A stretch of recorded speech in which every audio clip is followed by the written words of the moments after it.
The water in Portsmouth Harbor was black as coal that November morning in 1943.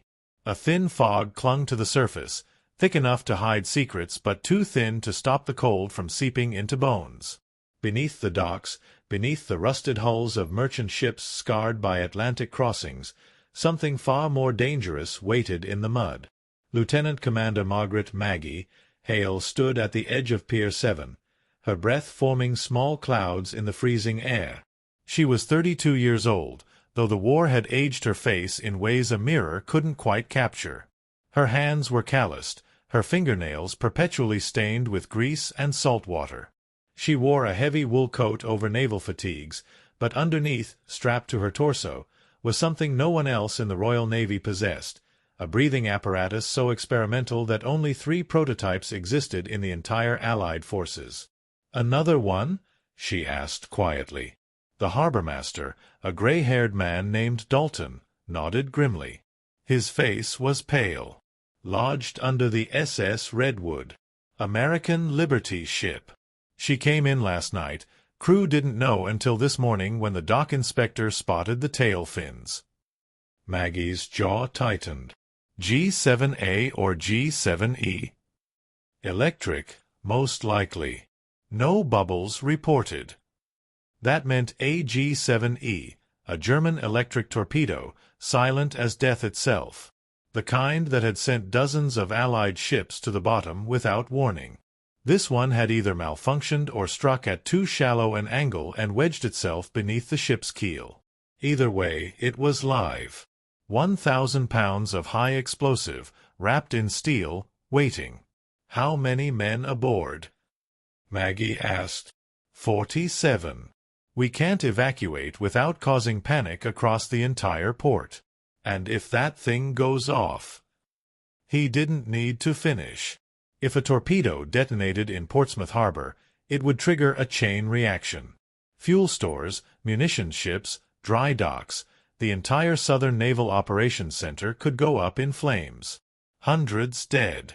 The invasion preparations for Normandy, already behind schedule, would be crippled. Maggie looked down at the water.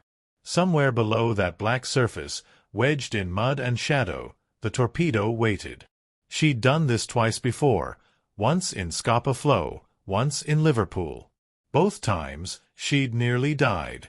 Both times, she'd been lucky. "Get me the dive chart," she said. "And clear the pier. No one within 200 yards. Dalton hesitated. "Maggie, you don't have to." "Yes," she interrupted, her voice cold.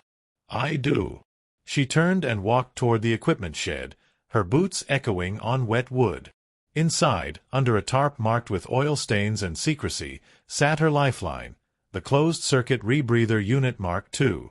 It looked like a suicide contraption, a metal canister strapped to a harness, tubes snaking to a mouthpiece, a pressure gauge barely larger than a wristwatch. The Royal Navy's experimental diving section had built it in absolute secrecy, based on stolen Italian designs captured in the Mediterranean. Unlike standard diving gear, which released bubbles with every breath, the rebreather recycled exhaled air through a chemical scrubber. No bubbles. No sound.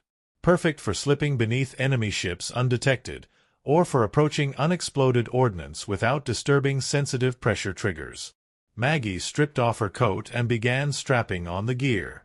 The canister was freezing against her skin even through the rubber dry suit. She checked the scrubber cartridge, fresh calcium hydroxide, good for 90 minutes. She checked the oxygen flow valve. She checked the weight belt. Everything had to be perfect. One mistake underwater and she'd either drown silently or trigger an explosion that would vaporize her before her brain could register pain. A young ensign appeared in the doorway, barely 20 years old, his eyes wide. "Ma'am, the tide's turning. If you're going in, it has to be now." Maggie didn't answer. She pulled the mouthpiece into place, tasting rubber and metal. She activated the oxygen flow, a soft hiss, then silence. She took a breath. The air was stale, chemical, but it worked. No bubbles escaped. She walked to the edge of the pier. The water stretched below her like an open grave. "Clear," she said, her voice muffled by the mouthpiece. And then she stepped off the edge. The cold hit her like a fist. Even through the dry suit, the November water of the English Channel was punishing. 42 degrees Fahrenheit, cold enough to kill an unprotected swimmer in 20 minutes. Maggie kicked downward, descending through layers of murky darkness. Visibility was less than 3 feet. She pulled a small waterproof torch from her belt and clicked it on. A weak yellow beam cut through the gloom. She could hear nothing but her own breathing, slow, controlled, rhythmic. No bubbles. No noise. Just the faint creak of ship hulls above and the distant thrum of engines somewhere far off in the harbor. 20 feet down. 30. The bottom was soft mud, thick and ancient. She swept the torch left and right, searching for the distinctive shape of a torpedo. Her heart hammered in her chest, but she forced herself to breathe slowly. Panic underwater was death. Then she saw it. The tail fins first, 4 stabilizers jutting from the mud at an angle, like the fingers of a buried hand reaching for the surface. The torpedo was wedged nose first under the keel of the SS Redwood, its steel casing covered in algae and barnacles. It was massive, 23 feet long, 21 inches in diameter. The nose cone was buried in mud, but Maggie knew what was inside, a 617-pound warhead of hexanite, enough explosive force to split the Liberty ship in half and send shockwaves across the harbor. She moved closer, her gloved hands reaching out. And then she saw it, the fuse housing, exposed where the casing had cracked on impact. The arming mechanism was visible. And it was live. Maggie froze. The fuse housing was a nightmare. She could see the copper contact points, green with corrosion, but still intact. The impact fuse, designed to detonate on contact, had somehow failed, but the backup magnetic proximity fuse was still armed. If she moved the torpedo even an inch, if she disturbed the magnetic field around the steel hull above, the fuse could trigger. She hung in the water, weightless, her breathing the only sound in the universe. She'd been trained for this. Months of study in a freezing classroom in Scotland, poring over captured German technical manuals. Hours spent disassembling dummy torpedoes in dry docks, memorizing every spring, every wire, every detonator. But theory was different from reality. Reality was cold water pressing against her skull. Reality was a bomb that could kill her and everyone in the harbor. She reached into the tool pouch on her belt and pulled out a small wrench, specially modified with a non-magnetic bronze head. Every tool she carried had been carefully chosen, nothing that could interfere with the fuse's magnetic trigger. Slowly, inch by inch, she extended her arm toward the fuse housing. Her hand was shaking. She forced it to stop. The first screw was crusted with rust. She positioned the wrench and applied gentle pressure. Nothing. She tried again, harder. The screw refused to move. Maggie gritted her teeth around the mouthpiece and twisted with more force. The screw gave way with a soft crunch, rust breaking loose. Maggie's heart lurched. She waited, every muscle tensed, waiting for the explosion. Nothing. She exhaled slowly, forcing calm into her lungs. 1 screw down. 3 more to go. The second screw came loose easier. The third required more force, and Maggie had to brace her feet against the torpedo's casing for leverage. The metal was slick with algae, and she nearly lost her footing in the mud. For a terrifying moment, her weight shifted against the torpedo, less than a pound of pressure, but enough. The entire hull creaked. Maggie went rigid. Above her, she could hear the faint sound of footsteps on the SS Redwood's deck. Someone was walking, unaware that a few feet below them, death was held back by nothing but a corroded fuse and a woman's trembling hands. She waited.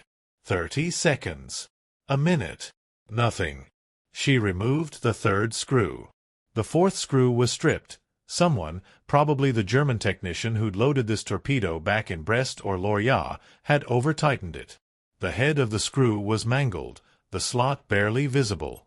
Maggie tried the wrench. It slipped off, scraping metal. She tried again. Same result. Sweat ran down her forehead, mixing with seawater that had seeped into her mask. She was burning oxygen faster than she should, stress accelerating her breath. She glanced at the pressure gauge on her wrist. 60 minutes of air left. Plenty of time, if she kept calm. But panic was a predator, and it was circling. She reached back into her tool pouch and found a small drill, manual, hand-cranked, designed for exactly this situation.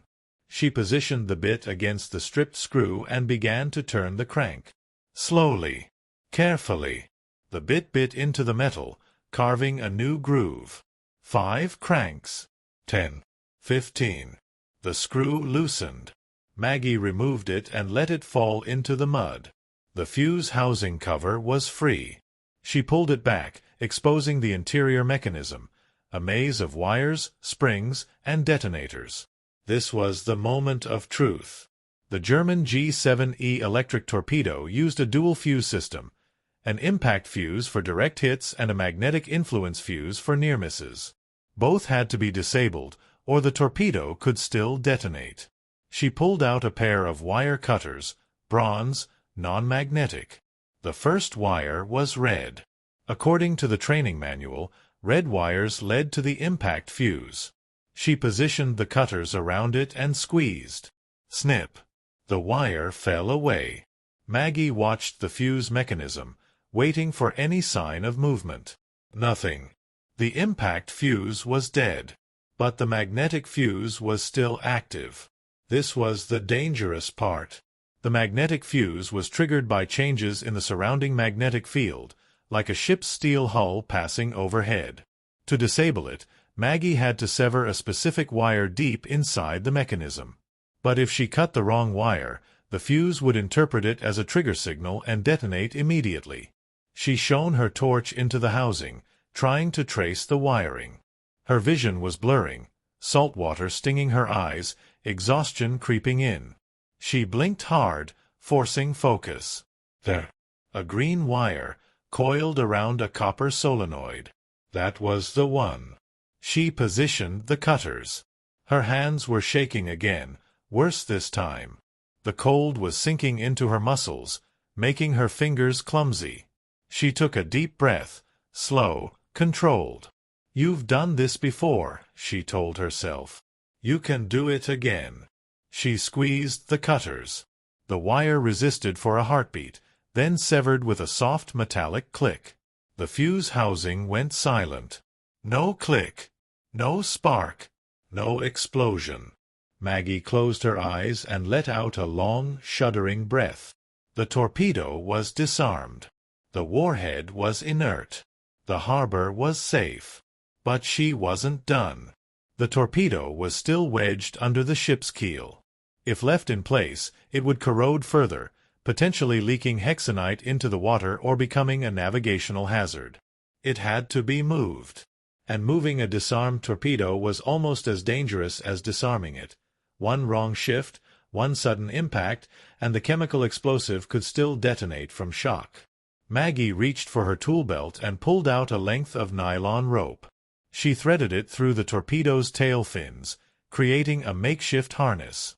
Then she surfaced, slowly, carefully, exhaling continuously to avoid the bends. Her head broke through the water near the pier, and she pulled the mouthpiece free, gasping in cold, clean air. Dalton was there, pale and tense. "Is it done?" "Fuses are cut," Maggie said, her voice hoarse. "But I need a winch. We have to pull it out." 10 minutes later, a crane was in position. Maggie guided the cable down, attached it to the rope harness, and gave the signal. The winch groaned. The torpedo shifted, mud sucking at its casing.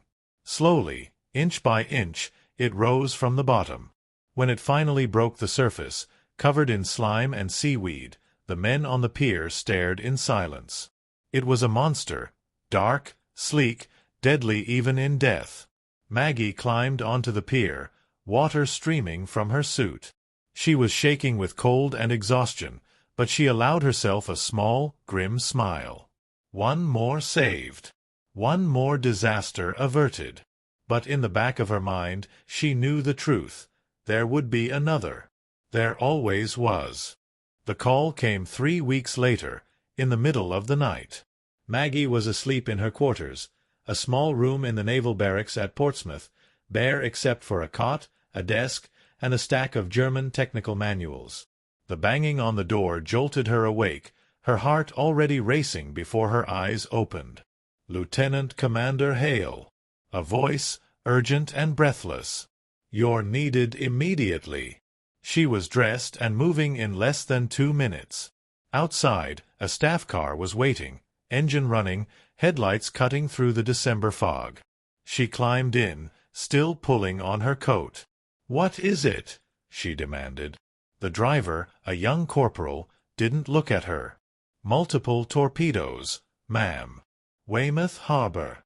A U-boat got through the patrols last night and hit a convoy.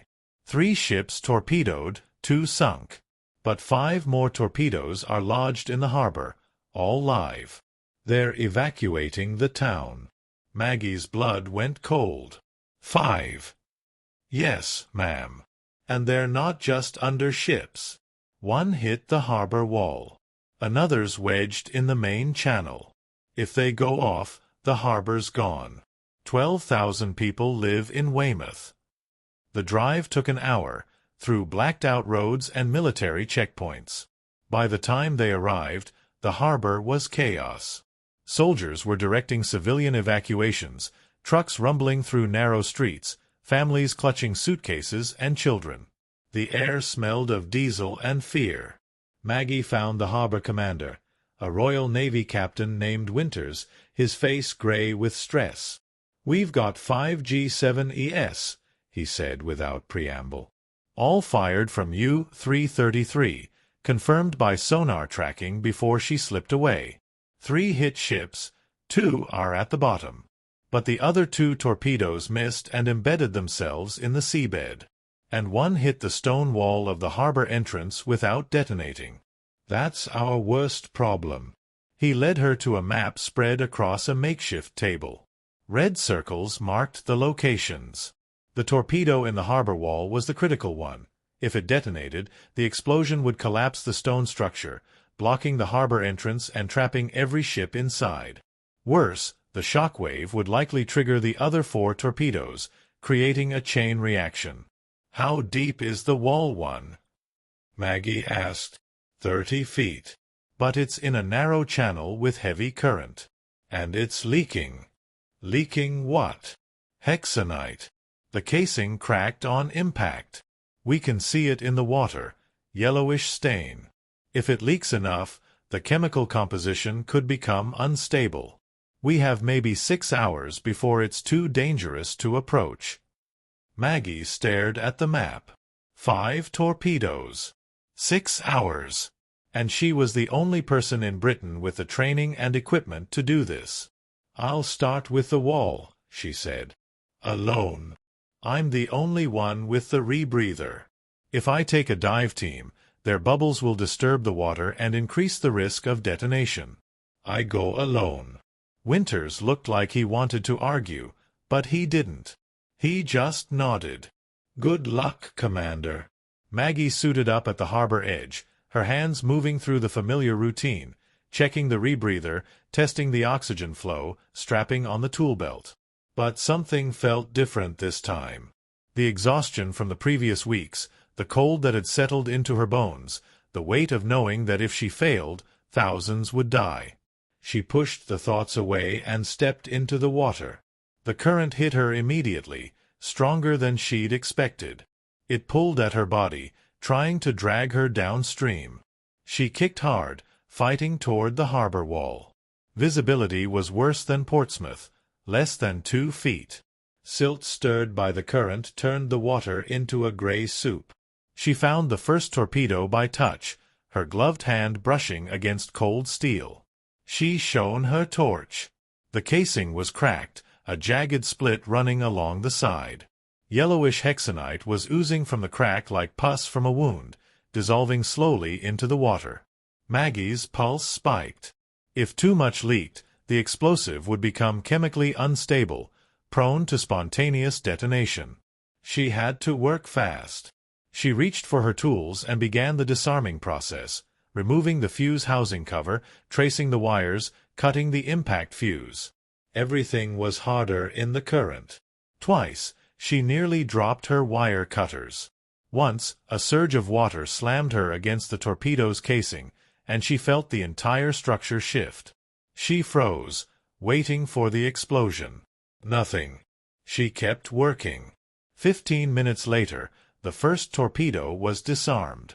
She attached a marker buoy and moved to the second one, lodged in the seabed 50 yards away.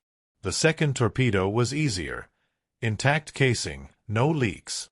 She disarmed it in 10 minutes and moved to the third. But the third torpedo was different. It was buried nose down in mud, only the tail fins visible. And when Maggie shone her torch on the fuse housing, her heart sank. The housing was crushed, mangled by impact. The wires inside were exposed, tangled, impossible to trace. And worse, she could see the magnetic fuse was active, the indicator light glowing faintly green in the murky water. This one couldn't be disarmed. Not safely. Not with the tools she had.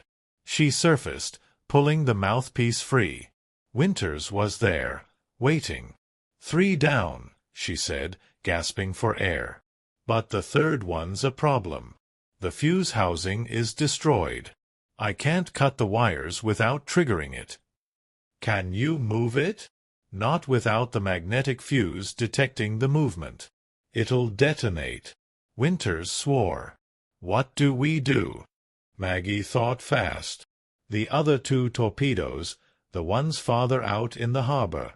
If I disarm those, we can evacuate this section and do a controlled detonation on the buried one. Blow it remotely, far enough from the wall that the structure holds. That's risky. Everything about this is risky. She went back down. The fourth torpedo was a nightmare. It was wedged under a sunken barge, twisted metal pressing against the casing. Maggie had to work in near-total darkness, her torch flickering as the battery died. She changed batteries with frozen fingers and kept going. By the time she reached the fifth torpedo, she was running on fumes. Her oxygen gauge showed 15 minutes left. Her body was shaking with cold and exhaustion. But she couldn't stop. The fifth torpedo was the deepest, 40 feet down, resting on the harbor bottom. Maggie descended through the darkness, her lungs burning from the chemical taste of recycled air. She found it. She started the disarming process. And then everything went wrong. Her hand slipped. The wire cutters fell, tumbling into the silt below. She grabbed for them, but the current swept them away. She was left with no way to cut the final wire, the one that would disable the magnetic fuse. She stared at the torpedo, panic rising in her chest. She was out of time, out of tools, out of options. And then she saw it, a sharp piece of coral, jutting from a rock near the torpedo. She grabbed it, wrapped her fingers around it, and used the jagged edge to saw through the wire. It took 5 agonizing minutes, her hands bleeding inside her gloves, but finally the wire snapped. The fuse went dark. Maggie surfaced, her lungs screaming. She pulled the mouthpiece free and collapsed against the pier, gasping. "All 5, she said. All disarmed." Winters stared at her, disbelief and awe on his face. "You did it." Maggie closed her eyes. "Get the demolition team. We need to blow the buried one before it leaks any more." The controlled detonation was set for dawn. Maggie stood on a hill overlooking Weymouth Harbor, wrapped in a wool blanket someone had draped over her shoulders. The sun was just beginning to rise, painting the water in shades of gold and blood. Below, the harbor was empty. Every ship moved to safety, every civilian evacuated. Only a skeleton crew of Royal Navy engineers remained, preparing the explosives. The buried torpedo, the one with the crushed fuse housing, had been rigged with a timed charge. The plan was to detonate it remotely, far enough from the harbor wall that the structure would survive, but close enough that the explosion would be contained within the harbor. It was a calculated risk, but it was the only option left. Winters stood beside her, binoculars raised. 30 seconds. Maggie said nothing. She was too tired for words. Every muscle in her body ached. Her hands were bandaged where the coral had cut through her gloves. Her lungs burned from hours of breathing recycled oxygen. But she was alive. And the harbor, 12,000 people, was safe. 10 seconds, Winters said. Maggie held her breath. The explosion came like a thunderclap. A massive column of water erupted from the harbor, white and violent, climbing 100 feet into the air.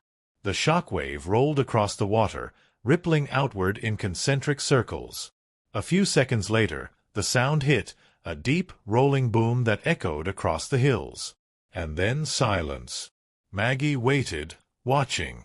If the other torpedoes, now disarmed, were going to detonate sympathetically, it would happen now. Nothing. The water settled. The column collapsed back into the harbor, leaving only a churning whirlpool where the torpedo had been.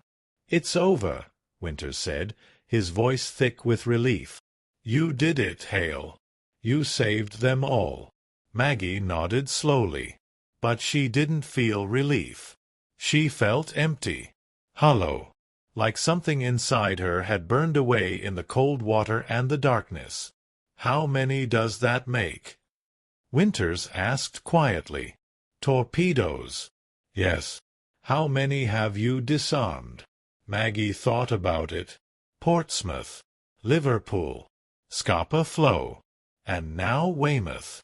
11, she said. 11 live torpedoes. Winters shook his head in disbelief. "You're a bloody hero, Hale. They should give you the Victoria Cross." "They won't," Maggie said simply. "Why not?" "Because officially, I don't exist. The rebreather program is classified. If the Germans knew we had the technology to disarm their torpedoes silently, they'd change their designs. The advantage would be lost." Winters was silent for a long moment. Then he said, "That's not fair." Maggie smiled, a sad, tired smile. "None of this is fair." 2 months later, the war continued. Maggie Hale was transferred to Scotland, to a secret facility where the rebreather program was being expanded. New divers were being trained, men and women who would follow in her footsteps, slipping silently into cold water to face death in the darkness. She trained them well. She taught them everything she knew, the techniques, the tools, the moments when panic would try to kill them faster than any bomb. She made them practice until their hands stopped shaking, until they could cut wires in total darkness, until they understood that their work would never be recognized, never be celebrated, never even be acknowledged. But it would save lives. And in the end, that was enough. By the time the war ended in 1945, Maggie Hale had personally disarmed 17 German torpedoes. She had trained 23 other divers, who collectively disarmed another 41. 58 torpedoes total, each one capable of sinking a ship, killing hundreds, crippling the Allied war effort. Her name never appeared in any official records. The rebreather program remained classified until 1978, 33 years after the war ended. By then, Maggie was 77 years old, living in a small cottage in Cornwall, far from the sea. A historian found her by accident, researching naval operations in Portsmouth. He showed her a photograph, a grainy image of a woman in diving gear, standing on a pier in 1943. The woman's face was obscured, but the rebreather on her back was unmistakable. "Is this you?" the historian asked. Maggie studied the photograph for a long time. Then she smiled. "Yes," she said quietly. "That's me. Why didn't you ever tell anyone?" Maggie looked out the window, toward the distant line where the land met the sea. Because the work was more important than the recognition, she said. We didn't do it for medals. We did it because people needed saving. She died 2 years later, at the age of 79. Her obituary in the local paper made no mention of the war, or the torpedoes, or the nights she'd spent in freezing water with death inches from her hands. But in the archives of the Royal Navy, buried in classified files that would remain sealed for another 50 years, there was a single line in her service record. Lieutenant Commander Margaret Hale, 17 confirmed disarmament operations. 0 casualties. Exemplary conduct under extreme duress. Recommended for recognition upon declassification. The recognition never came. But the lives she saved, the sailors, the dockworkers, the children playing in the streets of Weymouth, they lived. And in the end, perhaps that was the only medal that mattered. The water remembers. Even now, in the cold depths of Portsmouth Harbor, divers sometimes find pieces of twisted metal, corroded and ancient. Fragments of torpedoes that never exploded. Ghosts of a war fought in silence, by people whose names we will never know. But somewhere, in the darkness between memory and history, a woman in a rubber suit and a secret breathing apparatus moves through the water, her hands steady, her courage absolute. Saving lives that will never know they were saved. And the sea keeps her secret still.